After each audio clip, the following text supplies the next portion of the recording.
안녕하세요. 아들하고 단둘이 살고 있는 60대 여성입니다. 참 살다가 이런데 사연을 다 보내보네요. 솔직히 이 이야기를 남한테 말한다는 게 결국은 제가 얼마나 어리석은 사람이었는지를 온 세상에 광고하는 것 같아서 참 오래 망설였어요. 지금도 밤에 눈을 감으면 심장이 벌렁거려서 잠을 못 자요. 큰 병이라도 났나 싶어 병원에 갔더니 의사 선생님이 화병이라고 하더군요. 속이 문드러진 거라고요. 저는 이 사연이 그냥 한 늙은이의 기구한 팔자 타령으로 들리지 않았으면 해요. 부디 저 같은 일을 겪지 않았으면 하는 마음으로 부끄러움 무릅쓰고 쓰는 거니까요. 이 이야기를 듣는 분들은 저처럼 늦지 않으시길 바라는 마음에요. 그럼 제 부끄러운 이야기를 시작해 볼게요. 저는 가난한 집 맏딸로 태어났어요. 밑으로는 동생이 넷이나 있었으니 어린 시절은 볼 것도 없죠. 겨우 고등학교 마치고 동생들 뒤치다꺼리 하느라 책은 손에서 놓았어요. 그게 평생의 한이 됐어요. 그래서 내 자식만큼은 절대로 나처럼은 안 키우겠다고 결심했죠. 그래서 없는 살림에도 아들 공부시키는 거라면 뭐든 했어요. 남의 집 김장해주고 식당 설거지도 틈틈이 하고요. 손이 다 갈라져 터져도 아들 학원비 밀리는 건 죽어도 못 참았어요. 그런데 그렇게 평생을 일하면서도 정작 제 이름 걸고 뭔가를 해본 적은 없었어요. 늘 남 일을 거들어주는 거였지 제 사업은 꿈도 못 꿨거든요. 그럴 배짱도 없었고요. 그러던 제가 처음으로 뭔가를 시작한 건 남편을 먼저 보내고 나서였어요. 남편이 가고 나니 이대로 앉아만 있다간 나도 따라 죽겠구나 싶더라고요. 그래서 예순을 코앞에 두고 도시락 가게를 하나 차렸어요. 체인 도시락집 있잖아요. 미천이라고는 남편 보험금하고 그동안 아득바득 모은 돈이 전부였어요. 주변에서는 다 말렸지만 그래도 가게를 하면서 세상 공부를 했어요. 하루에도 손님을 몇백 명씩 만나잖아요. 그러다 보니 별의별 사람이 다 있더라고요. 잔돈 몇백 원 더 거슬러 줬다고 도로 갖다 주는 양심적인 사람이 있는가 하면 멀쩡히 먹어놓고 상한 거 팔았다고 생트집을 잡아 돈을 뜯어가는 사람도 있고요. 그때 알았어요. 얼굴만 봐서는 사람 속을 알 수가 없구나 하고요. 그런데 그 공부를 그렇게 했으면서도 저는 결국 또 속았어요. 제 남편은요, 참 무뚝뚝한 사람이었어요. 평생 사랑한다 같은 말은 한 번도 못 들어봤어요. 그래도 성실했어요. 술, 담배도 안 하고 월급 봉투도 꼬박꼬박 갖다 주고요. 표현은 없어도 속정은 깊은 사람이었죠. 그이가 떠난 게 벌써 5년 전이네요. 참 갑작스러웠어요. 그냥 좀 속이 안 좋다, 소화가 안 된다고 하기에 체했나 보다 했는데 병원에 가보니 이미 손 쓸 수 없는 지경이었어요. 몇 달을 못 넘기고 그렇게 갔어요. 남편이 마지막에 그러더라고요. 나 없어도 준호랑 둘이 서로 의지하면서 잘 살아. 그놈 여려서 당신이 잘 봐줘야 돼. 그게 유언이었어요. 제 걱정보다 아들 걱정을 더 많이 하고 갔어요.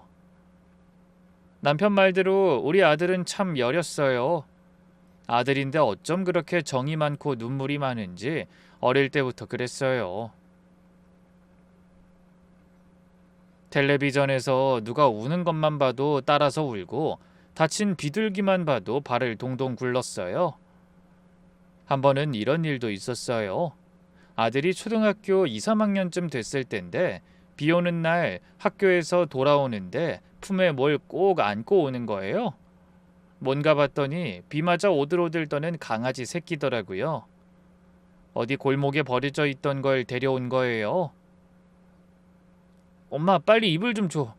얘 곧 죽을 것 같단 말이야. 그러면서 우는데 어떡해요? 없는 살림에 개 한 마리 더 건사하는 게 보통 일이 아닌데도 아들 우는 얼굴을 보니 안 된다는 말이 안 나오더라고요. 결국 그 강아지 우리가 10년을 넘게 키우고 보냈어요. 그런 아들이었어요. 주변에서도 다들 그랬죠. 아들이 아니라 딸 같다고요. 애교도 많고 다정하고요. 저한테 팔짱도 잘 끼고 엄마 사랑해 소리는 입에 달고 살 정도였어요. 딸 없는 저는 그게 좋으면서도 한편으론 걱정이 됐어요. 저렇게 여려서 험한 세상 어떻게 살아가려나. 좀 남자다운 데가 있어야 할 텐데 그런 걱정을 참 많이 했어요. 그래도 무뚝뚝하고 정없는 아들보다는 100번 낫다고 생각하면서 살았죠. 아들이 결혼하겠다고 며느리를 데려온 게 남편 떠나고 얼마 안 됐을 때였어요. 저는 솔직히 반가웠어요. 여린 아들 곁에 든든한 짝이 생긴다니 얼마나 좋아요. 이제 나 없어도 둘이서 의지하며 살겠구나 싶었죠. 며느리 될 애를 처음 봤을 때요. 흠잡을 데가 하나도 없었어요. 얼굴 곱상하지, 말씨 조곤조곤하지, 어른 앞에서 어찌나 싹싹하던지요. 어머니, 준호 씨한테 어머니 이야기 많이 들었어요. 홀로 이렇게 훌륭하게 키우셨다고요. 그 말에 제 마음이 사르르 녹았어요. 제 고생까지 알아주니 얼마나 달게 들렸겠어요. 그런데 며느리가 스치듯 한 말 중에서도 제 마음을 제일 크게 움직인 이야기가 있었어요. 사실 저도 어려서 부모님 일찍 여의고 하나뿐인 여동생하고 서로 의지하면서 살았어요. 세상에 우리 둘밖에 없었거든요. 제가 그래서 일찍 좀 철이 든 것 같아요. 세상에 우리 둘밖에 없었다는 그 말이 꼭 저랑 우리 아들 이야기 같아서 눈물이 핑 돌더라고요. 그래서인지 처음 봤을 때부터 저는 며느리가 남 같지 않았어요. 그렇게 둘이 결혼을 했어요. 신혼 초에는 참 좋았어요. 며느리가 주말마다 반찬을 해서 저 갖다 주고 명절이면 제 손 붙잡고 시장도 같이 다니고요. 어디 내놔도 자랑하고 싶은 그런 며느리였어요. 그런데 한 1년쯤 지났을까요? 며느리가 어느 날 그러는 거예요. 어머니, 저희 이제 아이도 가져야 하고 지금 사는 데는 너무 좁아서요. 좀 넓은 데로 옮기려고요.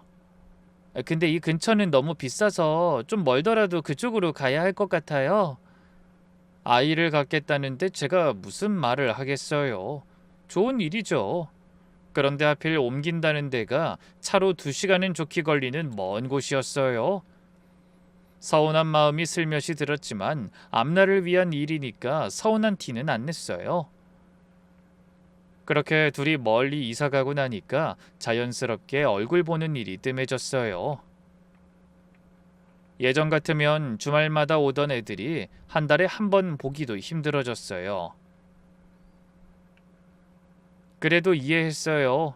젊은 사람들이 얼마나 바빠요. 맞벌이 하랴 살림하랴.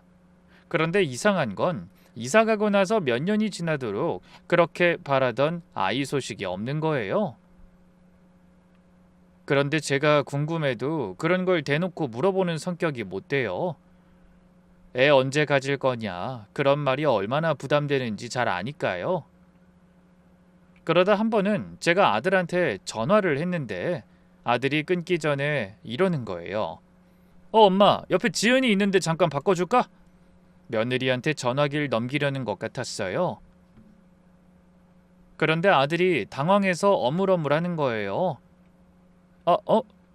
엄마, 지금 지은이 손에 물 묻어서 그냥 다음에 연락할게요. 사랑해? 그러고는 멋쩍게 전화를 끊더라고요. 저는 그냥 그런가 보다 했는데 전화를 끊고 나니 마음 한구석이 이상하게 헛헛하더라고요. 물 묻은 손이야 닦으면 그만인데 그깟 인사 한마디가 그렇게 어려운 일인가 싶어서요. 그 통화를 하고 얼마 지나지 않아서였어요. 이번엔 아들한테서 전화가 왔는데 목소리가 어딘가 착 가라앉아 있는 거예요. 평소랑 다르게 그날은 영 기운이 없더라고요. 저는 엄마니까 그런 건 딱 들으면 알죠? 자식 목소리만 들어도 뭔가 있구나 하는 거예요. 너 왜 그래? 무슨 일 있니? 그냥 엄마한테 할 말 있으면 해. 아니 그런 건 아니고 그냥 오늘따라 엄마 목소리 듣고 싶어서. 그러고는 또 우물쭈물 하더라고요. 한참을 그러다가 어렵게 말을 꺼내는 거예요. 엄마 미안한데 혹시 돈 좀 빌릴 수 있을까? 꼭 갚을게. 지금 좀 급해서 그래. 순간 가슴이 철렁했어요. 우리 아들이 이런 부탁을 하는 애가 아니거든요. 어릴 때부터 힘든 거 저한테 내색 한 번을 안 하던 애예요. 오죽하면 이런 말을 다 할까 싶었어요. 아니 무슨 일인데 그래? 혹시 지연이한테 무슨 일이라도 있어? 아니야 그런 거. 그냥 요새 이래저래 나갈 때가 많아서 걱정할 일 아니야. 진짜야. 계속 아무 일 아니라고만 하는데 저는 그 말이 더 마음이 아팠어요. 넓은 집으로 옮긴다고 이사 가더니 애도 안 생기고 둘이 벌어서 그 살림 꾸리느라 얼마나 빠듯했겠어요. 그런데 그걸 저한테는 힘들다는 말 한마디 못하고 둘이서 끙끙 앓으며 버텼구나 싶으니까요. 그 생각을 하니 코끝이 시큰하더라고요. 저는 두 말 안 하고 바로 그동안 도시락 장사해서 모아둔 돈을 얼마 붙여줬어요. 그래도 내 자식이 급하다는데 그깟 돈이 뭐 대수예요. 준호야, 엄마가 되는 대로 보낼게. 근데 힘든 거 있으면 말해. 끙끙 앓지 말고. 알았지? 응, 엄마. 미안해. 그리고 고마워. 아들이 힘없이 그러더라고요. 저는 그 김에 한마디를 더 보탰어요. 그리고 준호야, 힘들수록 부부가 서로를 위해야 한다. 지은이한테 잘해줘. 여자는 마음이 편해야 애도 들어서고 그러는 거야. 돈 없는 거야 벌면 되지만 부부 정상하는 건 쉽게 못 돌이키는 거야. 알겠지? 따뜻하게 잘해주고 힘든 일 있으면 둘이 잘 얘기하고. 전 그때 정말 진심이었어요. 며느리가 내 아들 고생시킬까봐 그런 게 아니라 그저 둘이 오순도순 잘 살기만을 바랬던 거예요. 진심으로요.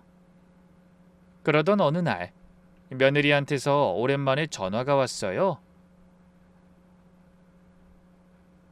오랜만에 며느리가 먼저 보자니 전 그저 반가웠어요. 약속한 날 마음이 급해서 그랬는지 약속 시간보다 2시간이나 일찍 도착해버렸어요. 늙으면 그렇잖아요. 늦을까봐 조바심 나서 무조건 일찍 나서게 되는 거예요. 낯선 동네에서 2시간을 뭘 하나 싶어 어정거리는데 마침 길가에 자그마한 미용실이 하나 보이더라고요. 머리도 부스스하고 시간도 남고 해서 저는 그 미용실에 들어갔어요. 손님도 없고 마침 원장 혼자 있길래 머리나 좀 다듬어 달라고 했죠. 나이 지긋한 원장이 참 서글서글하니 말도 잘 붙이더라고요. 이쪽으로 앉으세요. 이 동네 분은 아니신 것 같은데. 아, 우리 며느리가 이 근처 살았어요. 며느리 좀 보러 왔다가 시간이 남아서요. 어머, 그러세요? 아유, 며느리 보러 이렇게 먼 데까지. 시어머니가 참 자상하시네. 이런저런 이야기를 하는데 제가 시간을 보려고 휴대전화를 꺼냈어요. 제 휴대전화 배경이 아들이랑 며느리 결혼 사진이거든요. 그걸 딱 보더니 원장이 눈이 동그래지는 거예요. 어머 잠깐만요. 이거 지우 엄마 아니에요? 네? 우리 며느리라세요? 알죠. 우리 단골인데. 아유 지우 할머니 되시는구나. 세상에 이런 인연이 다 있네. 내가 손주 머리도 맨날 잘라줬거든요. 저는 얼떨떨했어요. 며느리를 분명 아는 것 같긴 한데 지우가 누구지 싶었거든요. 전 그런 이름을 들어본 적이 없었으니까요. 그래서 제가 얼른 그랬죠. 손주요? 아이 원장님 사람 잘못 보셨나 보다. 우리 며느린 애가 없어요. 네? 애가 없다뇨? 아유 지우 있잖아요. 그 예쁜 딸. 아니에요. 우리 애들은 결혼하고 여태 둘이 살아요. 다른 사람하고 착각하셨나 보다. 제가 딱 잘라 말하니까 원장도 머쓱해하는 눈치였어요. 그런데 뭔가 이상하다 싶었는지 손에 들고 있던 가위를 툭 떨어뜨리는 거예요. 그러고는 허리를 굽혀 가위를 주우면서도 고개를 연신 갸웃하는 거예요. 그런가? 사람을 잘못 봤나? 아니, 제가 요새 정신이 좀 없어서 죄송해요. 그렇게 어물쩍 넘어가는데 저도 뭔가 좀 찜찜하다 싶으면서도 그냥 그런가 보다 했어요.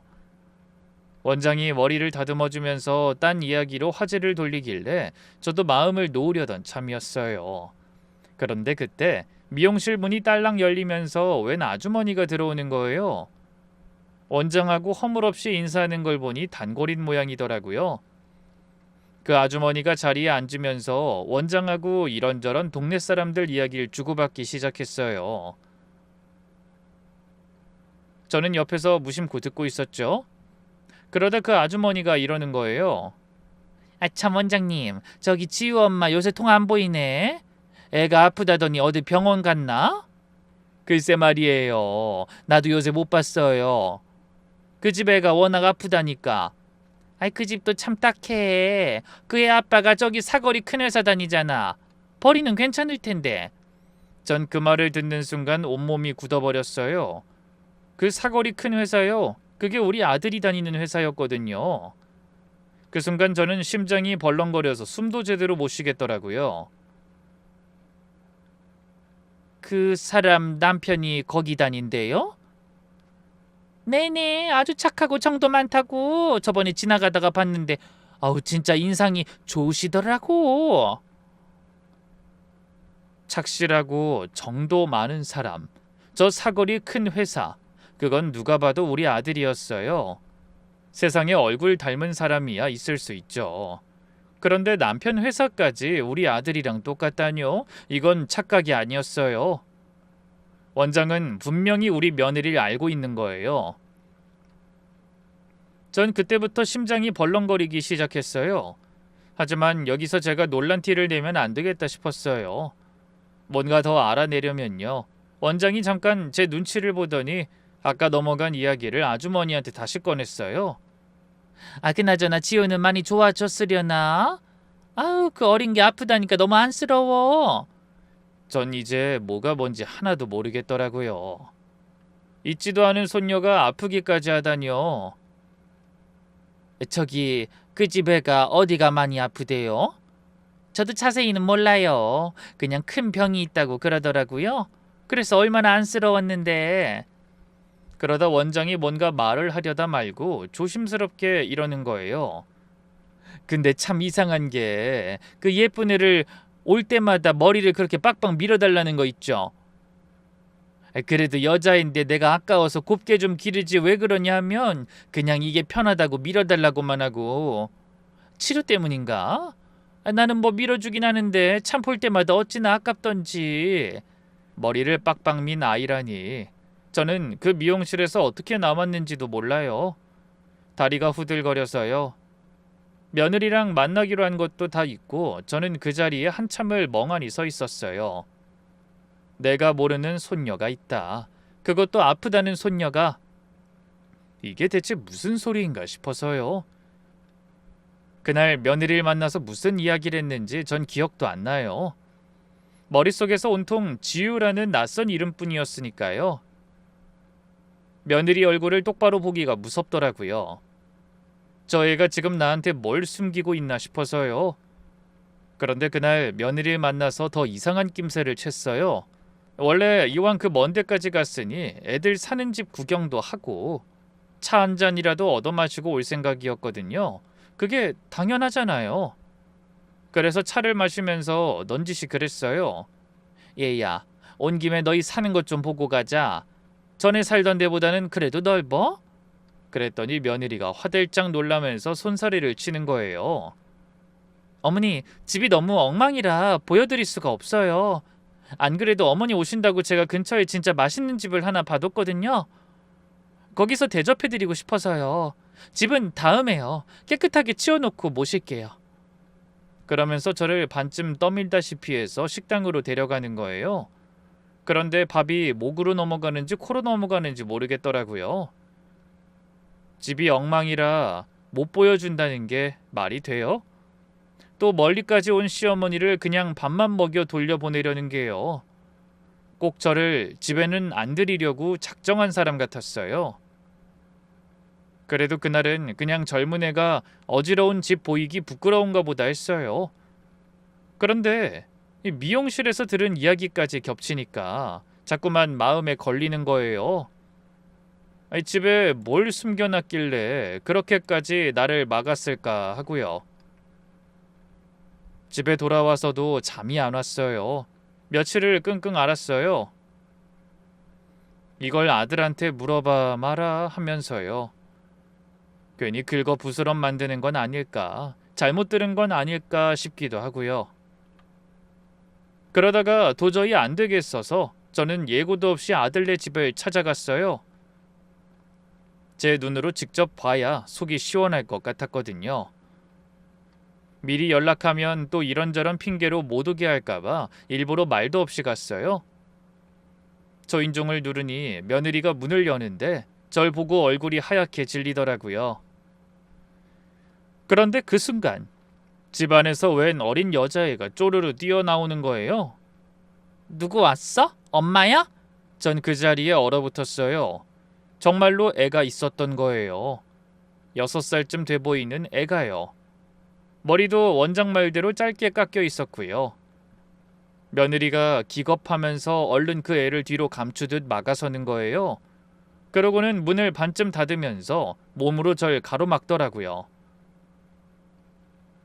어머니, 여긴 어쩐 일로 연락도 없이... 예, 이 애 누구니?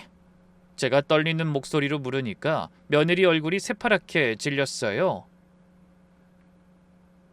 눈동자가 이리저리 흔들리는데 뭐라고 둘러댈 말을 찾는 사람 같았어요. 입술만 달싹거리다가 결국 아무 말도 못하더라고요. 비켜봐라, 나 좀 들어가자. 어머니, 그게... 지금 집이 너무 정신이 없어서... 또 집 핑계예요. 저는 이번엔 안 속았어요. 며느리를 밀치다시피 하고 안으로 들어갔어요. 며느리가 절 잡지도 못하고 어쩔 줄을 몰라 발만 동동 구르더라고요. 거실에 들어가 앉으니까 그 어린애가 저를 빤히 쳐다봐요.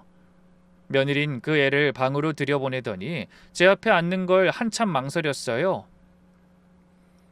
앉았다 일어섰다 물을 떠온다고 부엌에 갔다가 그냥 오고 저랑 눈도 제대로 못 마주치더라고요. 그 모습만 봐도 뭔가 캥기는 게 있구나 싶었어요. 앉아라. 일단 앉아서 이야기 좀 해보자. 저 애는 누구야? 어? 제가 낮게 깔린 목소리로 다그치니까 며느리가 그제야 제 맞은편에 조심스레 앉는 거예요. 고개를 푹 숙이고 한참을 아무 말이 없었어요. 무릎 위에 올린 두 손을 꼭 쥐었다 폈다 하면서요. 그러다 겨우 입을 떼는데 다 기어들어가는 목소리로 이러더라고요. 어머니 놀라셨죠? 미리 말씀 못 드려서 죄송해요. 그러고는 또 한참을 뜸을 들였어요. 제 눈치를 슬금슬금 보면서요. 제가 말없이 기다리니까 그제야 더듬더듬 이야기를 꺼내는 거예요. 저 애는 지유라고요. 제 동생 딸이에요. 제 조카요. 조카?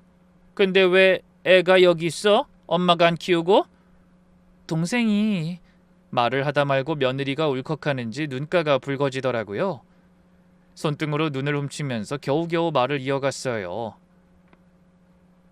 지금 동생이 몸이 많이 안 좋아요. 큰 병이 있어서 애를 도저히 돌볼 형편이 안 돼요. 그래서 제가 어쩔 수 없이 데리고 있는 거예요. 저 말고는 봐줄 사람이 없거든요. 저는 기가 막혔어요. 살림 같은 걸 보니 조카를 데려다 키운 지가 꽤 된 것 같은데 전 그런 이야기를 단 한 번도 들은 적이 없었으니까요. 아니 그걸 왜 여태 말을 안 했니? 어떻게 이 큰일을 여태 숨겨? 제 목소리가 저도 모르게 높아졌어요. 며느리가 얼굴을 감싸고 흐느끼기 시작하는 거예요. 어머니 죄송해요. 제가 어떻게 어머니한테 그런 말씀을 드려요. 가뜩이나 저희 애도 안 생겨서 어머니 별 낯도 없는데. 어머니 걱정하실까 봐서요.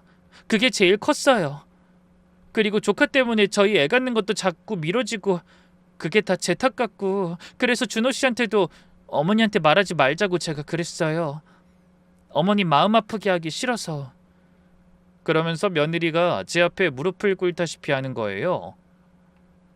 눈물 콧물이 범벅이 돼서요. 전 그 모습을 보니까 아까까지 부글부글 끓던 마음이 또 스르르 풀리더라고요. 오죽 사정이 딱하고 무서웠으면 시어머니한테 말을 못하고 혼자 저러고 있었을까 싶어서요.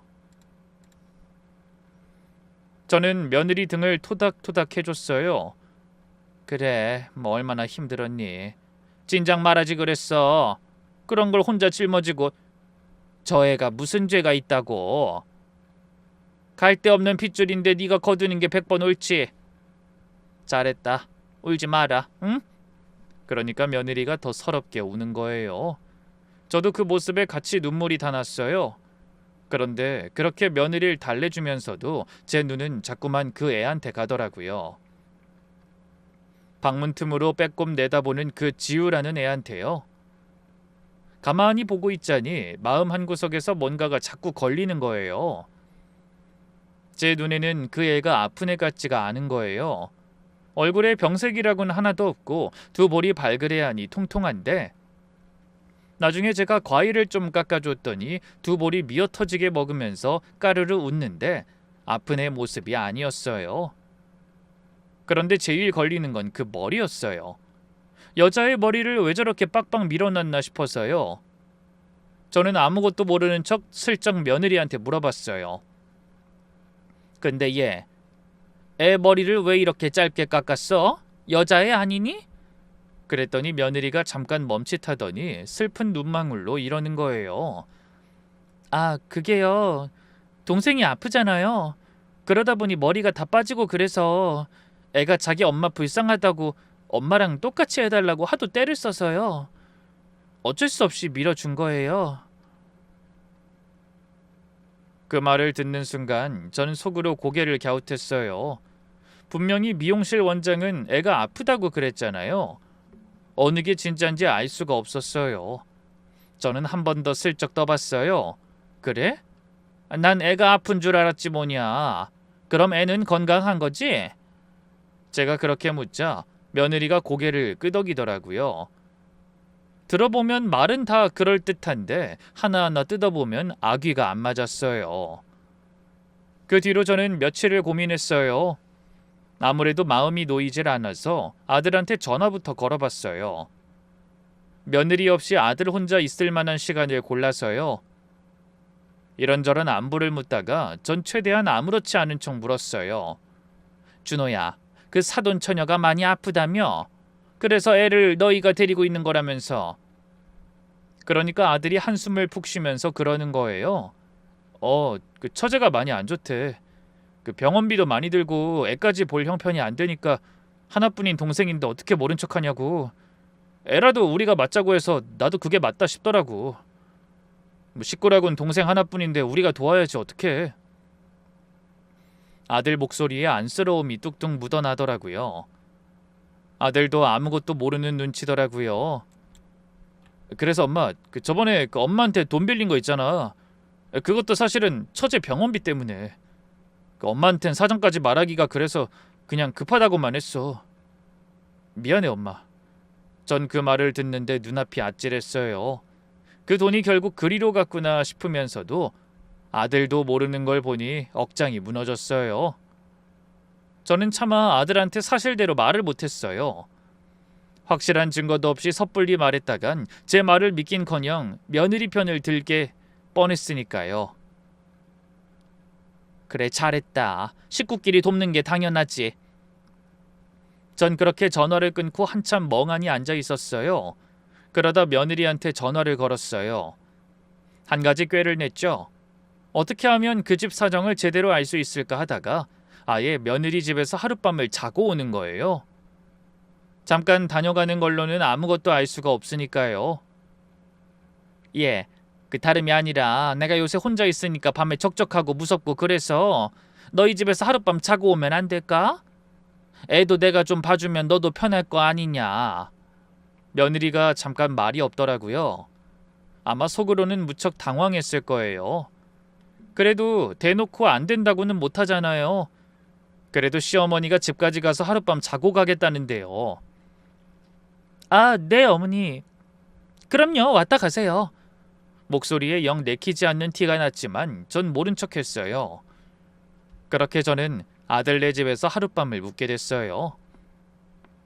그날 밤은 별일 없이 지나갔어요. 며느리가 어찌나 절 살피는지 잠깐 화장실만 가도 신경을 쓰는 것 같았어요. 저는 일부러 코까지 골며 자는 척을 했어요.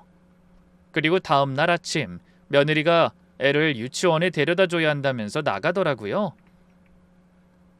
어머니, 저 애 좀 데려다 주고 금방 올게요. 한 30분이면 돼요. 그 말이 떨어지기가 무섭게 벌떡 일어났어요.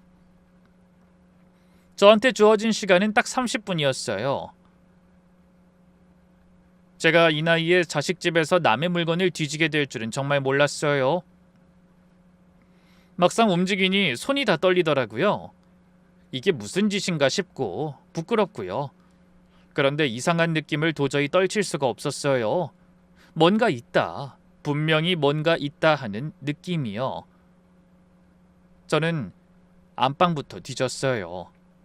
장롱이며 서랍을 하나씩 열어보는데 처음엔 별다른 게 없었어요. 그냥 평범한 살림살이 뿐이었죠. 그러다 안방 옷장 맨 아래 칸 이불 밑에서 뭔가 딱딱한 게 만져지는 거예요. 꺼내보니 두툼한 서류 봉투였어요. 저는 떨리는 손으로 그걸 열어봤어요. 그 안에서 나온 걸 보고 저는 그만 그 자리에 털썩 주저앉고 말았어요. 통장이 여러 개 있었어요. 그런데 그 통장이 다 애 앞으로 돼 있더라고요. 그리고 통장을 넘겨보니 여기저기서 돈이 들어와 있는 거예요. 몇만 원씩, 몇십만 원씩요. 낯설은 이름들로요.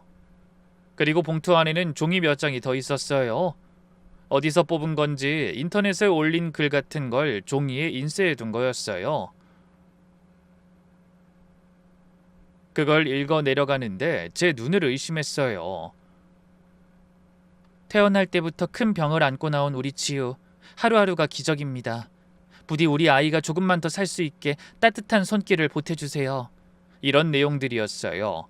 그리고 그 아래에는 사진이 있었는데 그 사진을 보고 저는 숨이 턱 막혔어요. 분명 어제 본 아이는 맞았어요. 그런데 사진 속 아이는 어제 제가 본 잘 웃고 통통한 애가 아니라 머리는 빡빡 밀려있고 얼굴은 핏기가 하나 없이 창백하고요. 다 죽어가는 애처럼 보였어요. 멀쩡한 애를 저렇게 병자로 꾸며놓은 거예요. 머리를 밀고 얼굴을 하얗게 칠해서요. 그러고는 죽어간다고 살려달라고 사람들한테 돈을 걷고 있었던 거예요. 그 순간 미용실 원장이 왜 머리를 미는지 모르겠다던 그 말을 알겠더라고요. 저는 그 봉투를 손에 쥔 채 부들부들 떨었어요. 눈물도 안 나왔어요. 너무 기가 막히니까 눈물도 쏙 들어가더라고요. 그 곱고 싹싹하던 며느리가 멀쩡한 애 하나를 병자로 만들어서 돈벌이를 하고 있었다니요. 저는 그 봉투를 이불 밑에 도로 넣어두고 아무 일 없었던 척 자리에 앉았어요. 그런데 손이 어찌나 떨리는지 무릎 위에 올려놓은 손을 다른 손으로 꾹 눌러야 했어요. 심장이 목구멍까지 튀어나올 것 같았거든요. 얼마 안 있어 며느리가 지우를 데려다주고 돌아왔어요. 저를 보고 환하게 웃더라고요. 어머니, 오래 기다리셨죠? 정신이 없네요. 아침에 간단하게 뭐 좀 드셔야죠. 그 웃는 얼굴을 보는데 저는 소름이 쫙 돋았어요.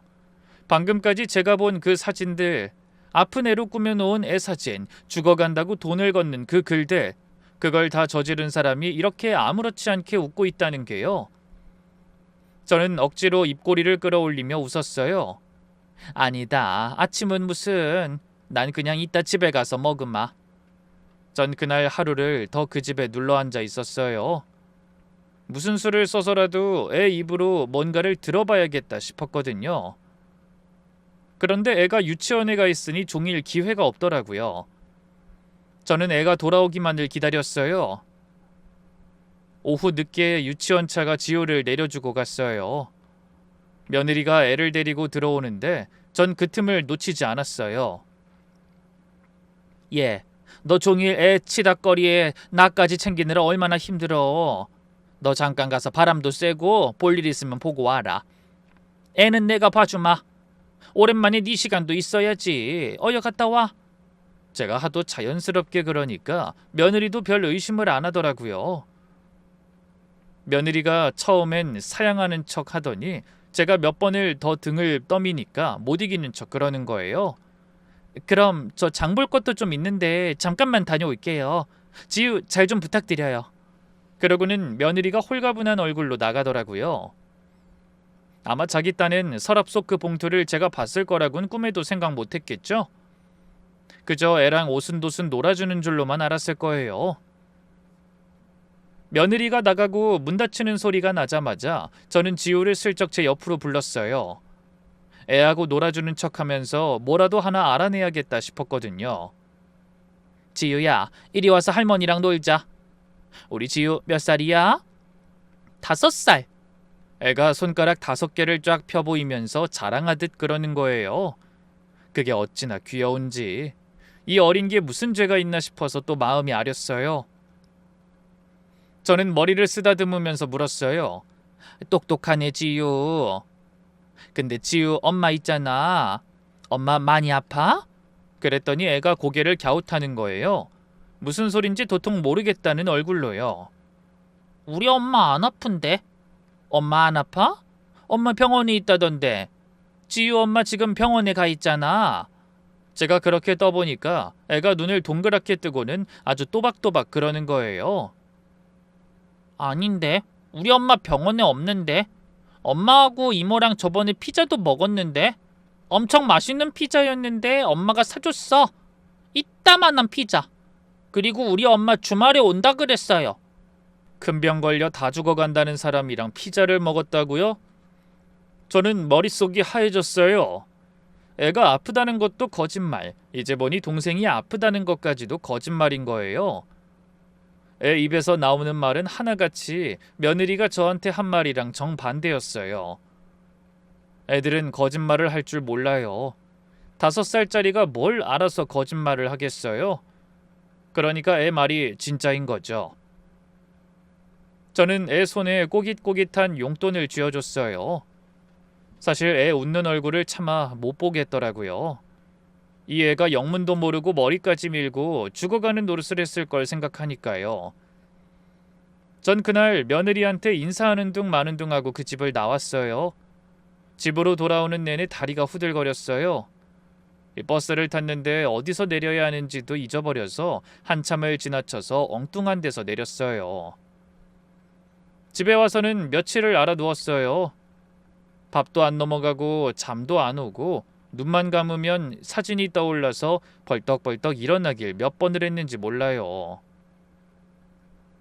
그런데 이렇게 누워만 있을 순 없잖아요.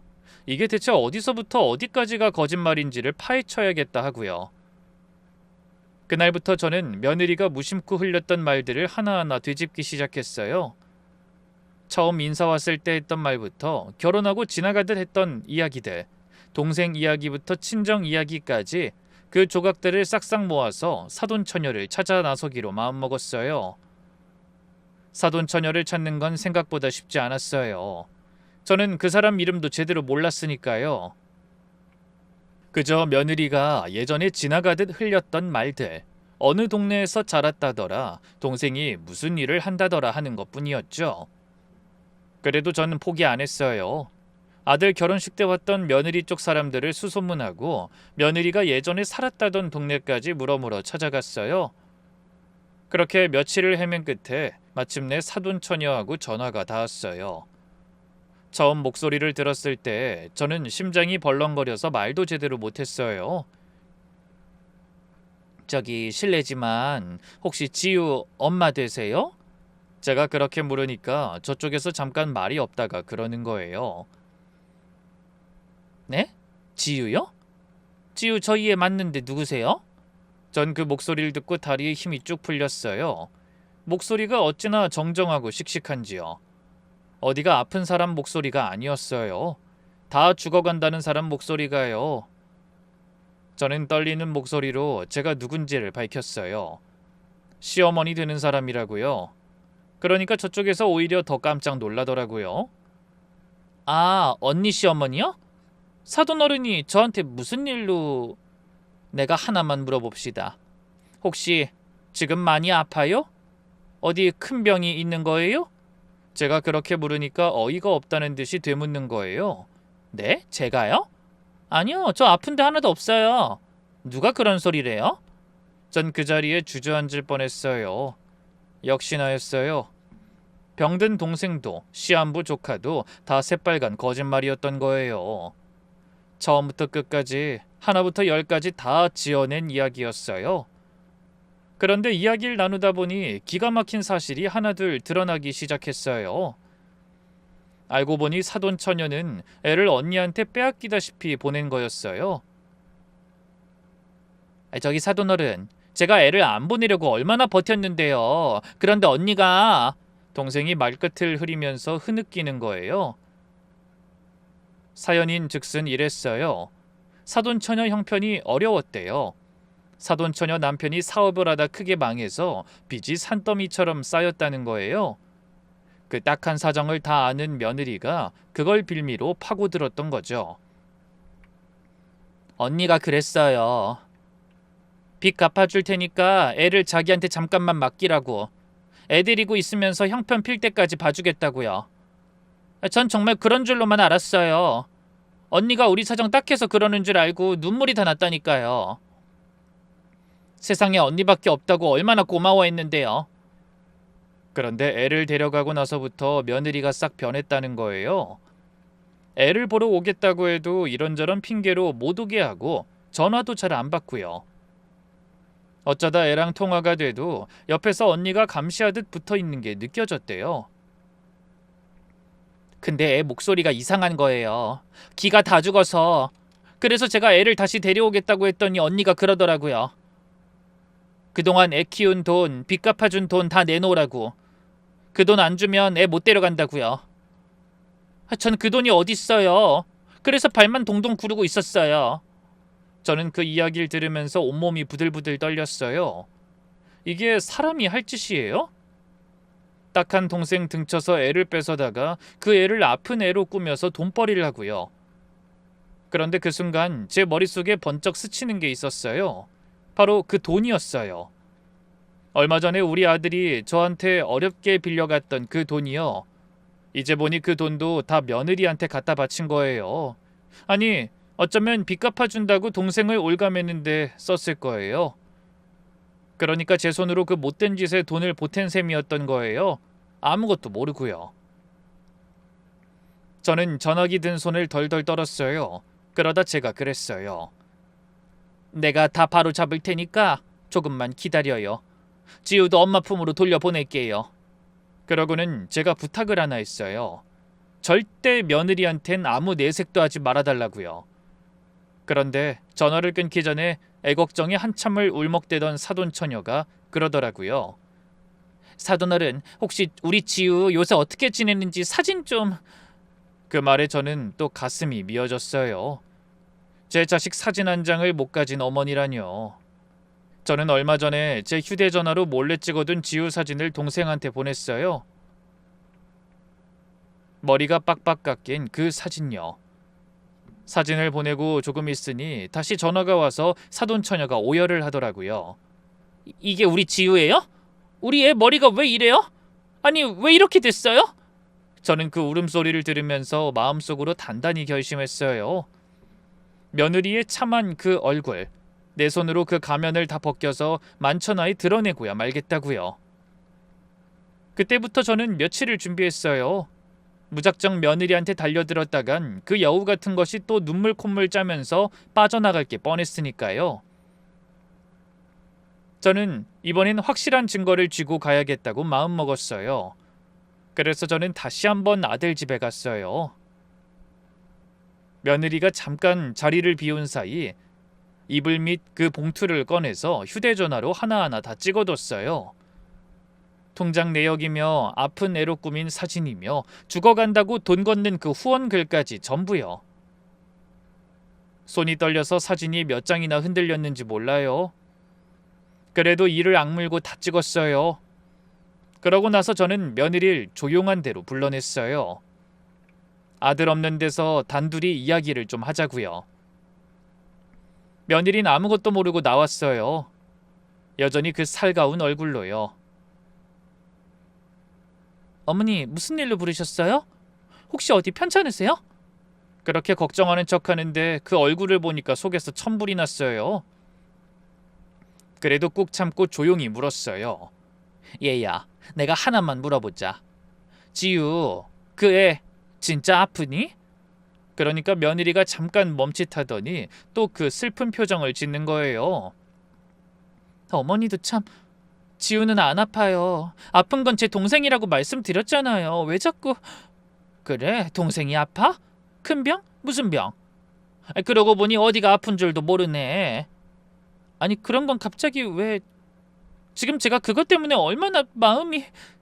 말이 끝나기도 전에 저는 제가 찍어둔 그 사진을 며느리 앞에 딱 내밀었어요. 며느리 눈이 그 화면에 딱 꽂히는 순간 전 봤어요. 그 얼굴에서 핏기가 싹 가시는걸요. 그럼 이건 다 뭐냐? 어? 멀쩡한 애를 병자로 꾸며서 죽어간다고 돈은 왜 걷어? 이 통장에 들어온 돈들은 다 뭐고? 그리고 네 동생 아프지도 않더라. 내가 다 알아봤어. 이년아, 네가 이러고도 사람이야? 제 목소리가 부들부들 떨렸어요. 며느리는 한동안 아무 말도 못하고 그 사진만 뚫어져라 보고 있었어요. 그러다가 아주 서서히 며느리 얼굴이 변하는 거예요. 살가웠던 며느리, 눈물 많던 며느리는 온데간데 없었어요.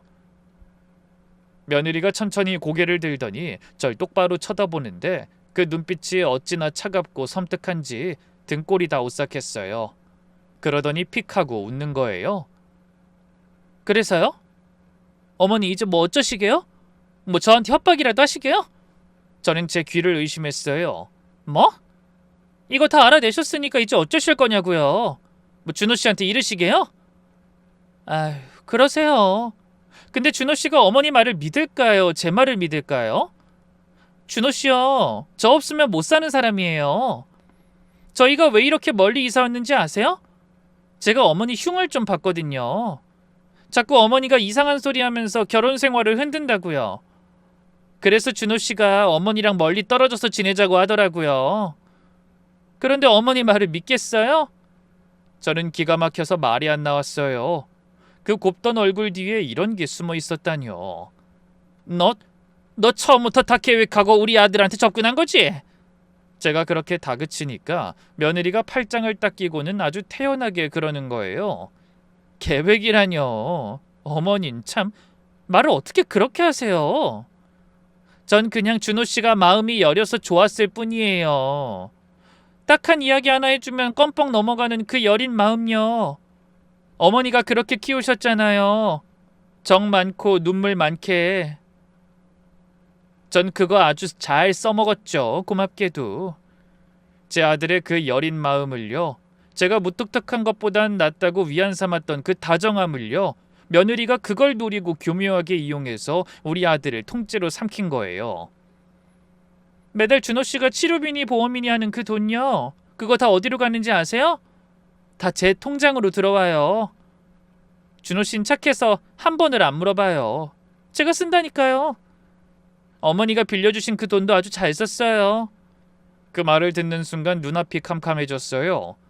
제 돈까지 2년 뱃속으로 들어간 거예요.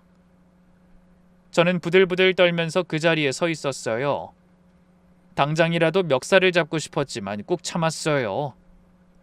지금 여기서 성질을 내봐야 이 여우 같은 것한테 당할 뿐이라는 걸 알았거든요.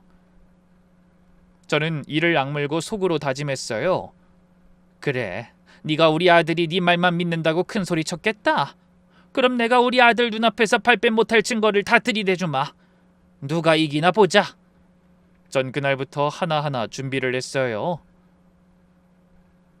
우선 사돈처녀와 다시 연락을 했어요. 나를 잡을 테니 그날 꼭 좀 와달라고요. 지우를 되찾을 수 있는 마지막 기회라고요. 사돈처녀는 두말 안 하고 그러겠다고 했어요. 그런데 그 다음이 문제였어요. 우리 아들요. 아들한테 이 얘기를 어떻게 믿게 하나. 며느리 말대로 아들은 며느리 말이라면 파트로 매주를 쓴데도 믿었으니까요. 저는 고민 끝에 아들을 조용히 따로 불렀어요. 그러고는 아무 설명 없이 그랬어요. 준호야, 이번 주말에 엄마 집으로 좀 와. 너한테 꼭 보여줄 게 있어. 엄마가 이 나이에 너한테 거짓말 할 일 있겠니? 딱 한 번만 엄마 믿고 와줘. 지은이한텐 말하지 말고. 아들이 영문을 몰라 하면서도 제가 하도 간곡히 말하니까 알겠다고 하더라고요. 드디어 그날이 왔어요. 저는 아침부터 손이 다 떨렸어요. 먼저 사돈처녀가 왔어요. 얼굴이 반쪽이 된 채로요. 그리고 조금 있다가 우리 아들이 왔어요. 아들은 아픈 처제가 앉아있는 모습을 보더니 어리둥절해했죠. 어? 처제? 처제가 여기 웬일이야? 아들이 반가우면서도 놀란 얼굴로 다가가는 거예요. 그러더니 걱정스럽게 묻는 거예요. 처제, 몸은 괜찮아? 이렇게 밖으로 막 다녀도 돼? 아니 근데 여긴 어떻게... 그러니까 어이가 없다는 듯 아들을 쳐다보는 거예요. 눈에 눈물이 그렁그렁한 채로요. 형부, 저 안 아파요. 저 아픈데 하나도 없어요. 아들이 무슨 소린지 모르겠다는 얼굴로 절 봤다가 사돈처녀를 봤다가 하는 거예요. 아니 처제 지금 아파서 그래서 지우도 우리가 맡은 거고 병원비도... 병원비요? 무슨 병원비요? 전 형부한테 돈 한 푼 받은 적 없어요. 전 오히려 우리 애 언니한테 빼앗기다시피 보내고 얼굴 한 번도 제대로 못 보고 있었다고요. 아들 얼굴이 하얗게 질려가는 게 보였어요. 뭔가 크게 잘못됐다는 걸 그제야 어렴풋이 느끼는 것 같았어요. 그때 제가 아들을 불렀어요. 준호야, 일단 거기 앉아라. 그리고 이제부터 엄마가 하는 말 정신 차리고 잘 들어. 그때 현관문이 벌컥 열렸어요. 며느리였어요. 아들 뒤를 밟아온 거였어요. 며느리가 씩씩거리면서 들어오더니 절 노려보는 거예요. 어머니, 지금 뭐 하시는 거예요? 저 몰래 지금 뭘 꾸미시는 거냐고요? 그러다 며느리가 소파에 앉아있는 사돈처녀를 봤어요. 순간 그 도도하던 며느리 얼굴이 하얗게 질리는 거예요. 저는 그 꼴을 보면서 속으로 그랬어요. 그래, 이제 시작이다 했죠. 떨리는 손으로 휴대전화를 꺼냈어요. 그러고는 아들 앞에 사진을 넘기며 말했어요. 이거 봐라. 이 애가 누구 같니? 지유다. 네가 딸처럼 예뻐하는 조카 지유. 근데 사진 속 지유는 왜 이 모양이니? 머리를 빡빡 밀고 얼굴은 하얗게 칠하고 왜 죽어가는 애처럼 꾸며놨을까? 그리고 이것 봐. 이 인터넷 글. 사람들한테 돈도 걷었어. 멀쩡한 애를 갖다가. 아들이 눈을 휘둥그레 뜨고 며느리를 봤어요. 그러더니 떨리는 목소리로 물었어요. 이게 무슨 소리야? 당신이 이거 이렇게 다 만든 거라고? 아니, 당신이 왜? 그때 사돈처녀가 자리에서 벌떡 일어나더니 며느리한테 다가갔어요. 그러고는 아까 제가 보여준 지우 사진을 며느리 얼굴에 들이대면서 소리를 지르는 거예요. 이게 뭐야? 우리 애를 왜 이렇게 만들었어? 어? 내 새끼를 갖다가 왜?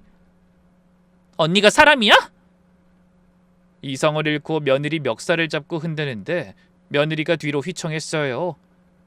눈에서 불이 나는 것 같았어요.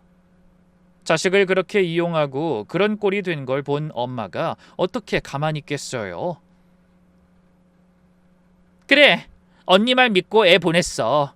빚 갚아준다고 형편 필 때까지 봐준다고 그 말 믿은 내가 바보지. 근데 언닌 그동안 우리 애 데려다 이 짓거리를 하고 있었어? 며느리가 그제야 발악을 하기 시작했어요. 놔! 이거 놔! 내가 뭘 어쨌다고. 내가 먹여주고 재워주고 다 했어.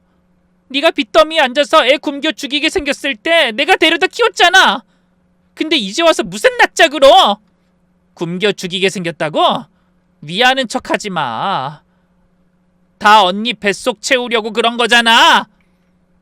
그때 우리 아들이 소파에 주저앉은 채로 손을 부들부들 떨면서 물었어요.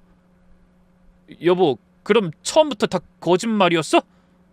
처제 아프다는 것도, 지우를 어쩔 수 없이 데려왔다는 것도, 내가 매달 붙인 그 돈 병원비라고 했잖아. 그 돈은 다 어디 갔어? 며느린 대답을 못했어요. 눈알만 이리저리 굴리면서 빠져나갈 구멍을 찾는데 이번엔 빠져나갈 길이 없었어요.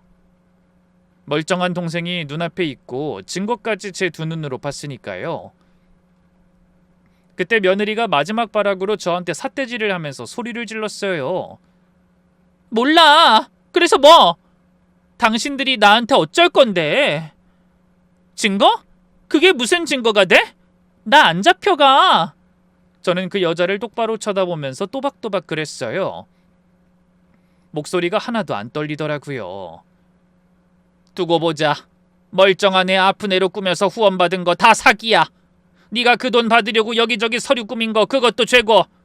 내가 이 증거들 다 들고 싸울 거다. 맞아. 너 하나 쳐넣자고 죽을 때까지 싸울 거라고. 내가 우리 아들을 위해서 못할 일이 있는 줄 아니?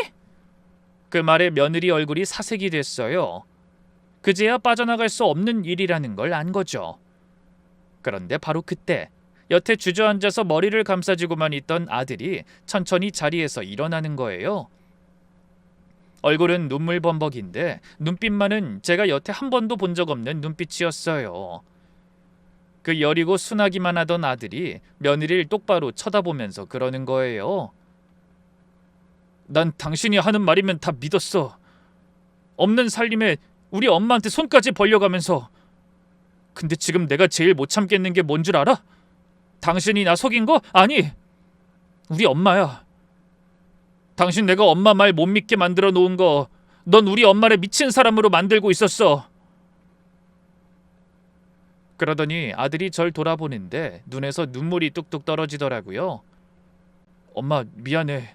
내가 사람 잘못 봐서. 근데 가만히 계세요. 이제부턴 내가 다 할게. 이 사람 일은 내가 다 책임지고 끝낼 거야. 그러고는 아들이 며느리한테 한마디 한마디 못을 박듯이 그러는 거예요. 우리 이혼해. 그리고 당신이 저지른 일들은 하나도 빠짐없이 다 법대로 할 거야. 빌어도 소용없어. 나 이제 당신 눈물 안 믿거든. 그리고 그냥 살던 대로 살아. 전 그 모습을 보는데 눈물이 왈칵 쏟아졌어요. 늘 남자답지 못하다고 제가 그렇게 마음 졸였던 아들이 이렇게 어깨를 딱 펴고 절 지키겠다고 나서는 거예요. 정말 지켜야 할 게 뭔지 알았을 때 우리 아들은 누구보다 단단한 사람이었어요. 저는 며느리가 무너지는 그 꼴을 보며 묵은 채증이 쑥 내려가는 것 같았어요. 저런 년한테 속아서 눈물 흘리고 돈까지 갖다 바친 그 세월이 한꺼번에 씻겨 내려가는 것 같았어요. 그 뒤에 이야기는요, 길게 안 할게요. 짐작하시는 대로예요. 우리 아들은 그 여자하고 갈라섰어요. 처음으로 독하게 마음먹고 도장을 찍더라고요. 그 여자는 자기가 저지른 일에 대한 대가를 치르게 됐어요. 멀쩡한 아이를 병든 애로 꾸며서 사람들 돈을 거둔 사기죄에 애를 이용한 것까지 더해져서 결국 실형을 살게 됐어요. 어린애까지 이용했으니 그 죄가 어디 가나요? 다행히 지우는 친엄마 품으로 돌아갔어요. 비록 형편이 넉넉한 건 아니어도 제 엄마 품이 제일 좋은 거잖아요. 애 머리도 이제 곱게 기르고 있대요. 얼마 전에 사진이 왔는데 단발머리에 지우가 활짝 웃고 있더라고요. 그 사진을 보고 얼마나 울었는지 몰라요. 요새는 우리 아들하고 둘이서 예전처럼 지내요. 주말이면 아들이 반찬 사들고 오고요. 얼마 전엔 둘이 손잡고 남편 산소에도 다녀왔어요. 아들이 그 앞에서 그러더라고요. 아버지, 나 이제 정신 차리고 단단하게 살게요. 엄마 속 이젠 절대 안 썩이려고요. 그 말을 듣는데 전 그동안 맺혔던 게 다 풀리는 것 같았어요. 내 아들 되찾았으면 됐지. 뭘 더 바라나 싶었어요. 마지막으로 이 이야기를 듣고 계신 분들께 드리고 싶은 말이 있어요. 세상에는 착한 얼굴을 하고 딱한 사연을 앞세워 다가오는 사람들이 있어요. 그런 사람일수록 한 번 더 살펴보세요. 전 그걸 이렇게 큰 대가를 치르고서야 배웠어요. 그리고 저처럼 속아서 억장이 무너지는 분이 계신다면요. 이 말씀은 꼭 드리고 싶어요. 속았다고 다 끝난 게 아니에요. 다 바로잡고 일어섰잖아요. 정신만 똑바로 차리면요.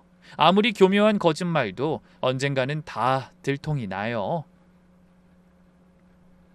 진실은요. 절대 안 묻혀요. 부디 이 이야기를 듣는 분들은 저처럼 늦지 않길 바랍니다. 부족한 이야기 끝까지 들어주셔서 감사합니다.